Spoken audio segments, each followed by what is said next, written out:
Hey everyone, welcome to week 14 of the NFL season where we're talking survivor picks. Got a lot of good games this week, so let's get to it and sort through it so we can survive in advance and keep moving forward.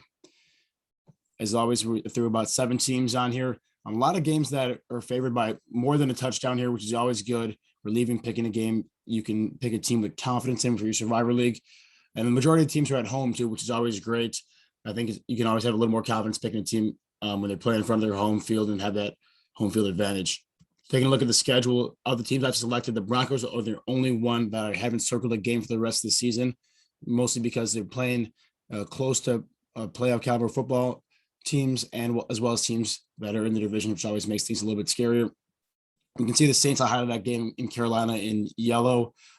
I think that's going to be a game you could pick the Saints in. I'm not positive yet. I want to see a little bit more with Cam Newton on that Panthers team before I make that distinction. But all the other teams here have at least one game you can pick them later in the season if you want to save them.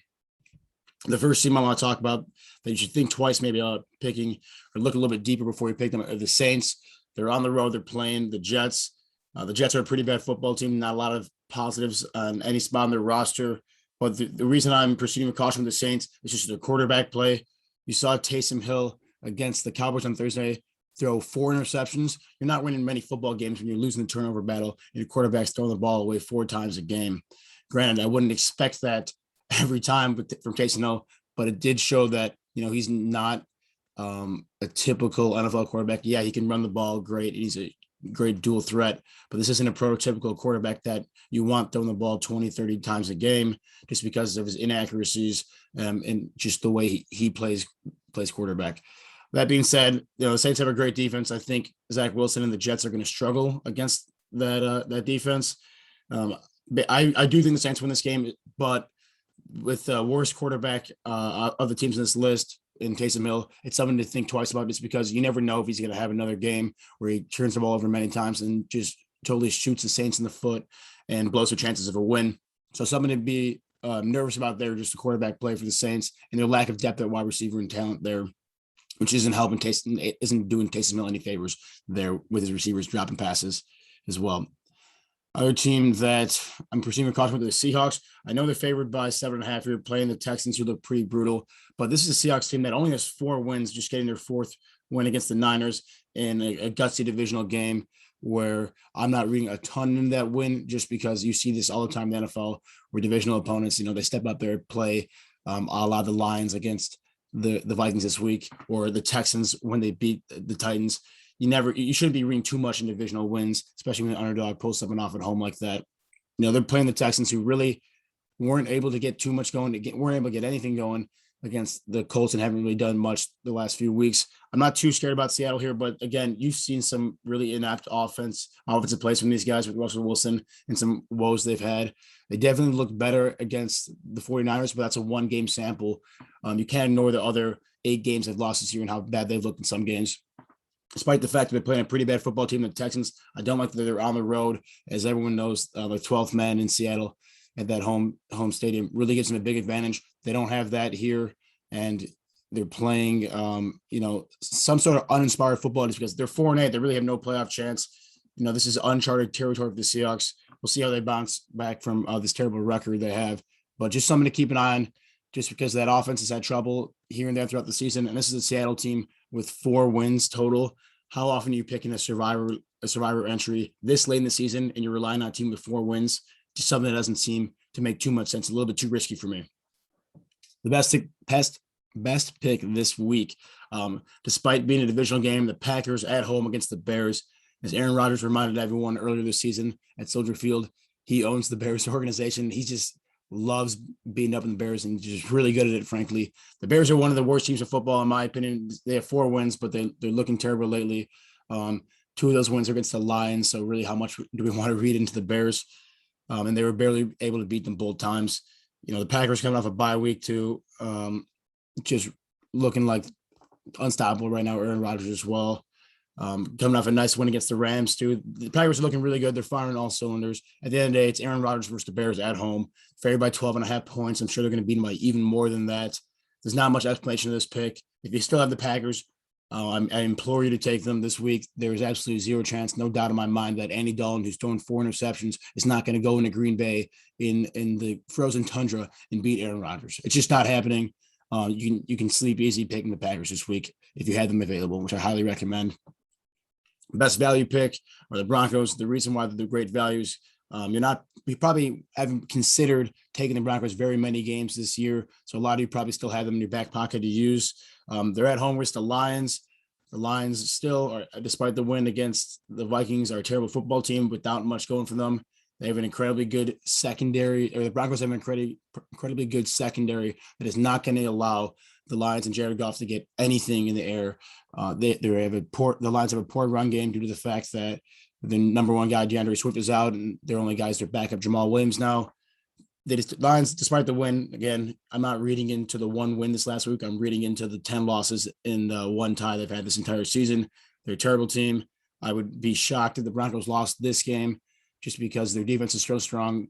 Javonte Williams at running back there is looking great too. They got a variety of weapons at wide receiver. So the Broncos, as long as they can not, hold on the football and win the turnover battle. You saw Teddy with a couple of picks on Sunday night.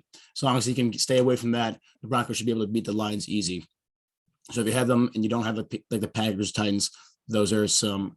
That's a good value pick there if you don't have any of these teams above. The other picks I want to talk about are the Titans. Divisional game, always a little scary. You saw like the one against Houston, but Tennessee, really good team, really well coached, coming off a bye week. Hopefully get some guys back from injury too, like maybe Julio Jones coming back in the lineup. Keep an eye on that, and some key guys on defense too. At the end of the day, the Titans, they don't need all the talent in the world to win because they have such a good coaching staff, and I think Mike Vrabel does so much with what he has there in Tennessee. Playing the Jaguars, who has looked inept as a football team these last few weeks. I don't expect it to change too much. I don't agree with this minus 10.5 line. I think that with the injuries that the Titans are facing, it has potential to be a closer game than this line implies, just because it's a divisional opponent. But I'd have a hard time seeing the Titans lose this game. I'd much rather take a team though that's not playing a divisional opponent, like the Chargers at home, who are just lit up the scoreboard against the Bengals, who have a pretty solid defense. But the Chargers are playing the Giants, who do also have a solid defense, but they're without Daniel Jones. Now Mike Glennon has a concussion, so who knows who will be starting at quarterback for the Giants this game. Could even be their third string guy. But regardless, this is an offense for the Giants that hasn't had anything going for them all season long, even with Daniel Jones. Now without him, they can't get anything going with Mike Glennon, who is a bottom-tier backup quarterback at best in the NFL at this point in his career. I can't imagine who would fill in for him that could do any better anyways. The Chargers, they're going to be able to put up points. The Giants can't put up points even against a Chargers defense that looks pretty lenient at times, but I'm not too worried about that in this game. I really like the Chargers game at home against a beat-up Giants team that probably will put up 17 points maximum against the Chargers. So I think the Chargers cruise to a win in Week 14. And the Chiefs too. I don't think the Chiefs, doesn't matter who they play, I don't think they're going to lose the game for the rest of the season. I just think it's their time to get locked in, looking towards the back half of the season, looking into the playoffs. This is their time to really get everything right, get their ducks in a row, and get all things clicking. And that's what you're seeing from them. The defense especially has done a complete 180 from the beginning of the season, seemingly letting up any and every offensive play to their opponent. Now they're a lot more stingy on defense, forcing takeaways, and looking just better all around. And that's kind of a typical thing that you see in a Steve Spagnuolo-led defense with the Chiefs. And they're going to get new personnel, new players every year. Takes them a little bit to find their identity on defense, but they finally have done it.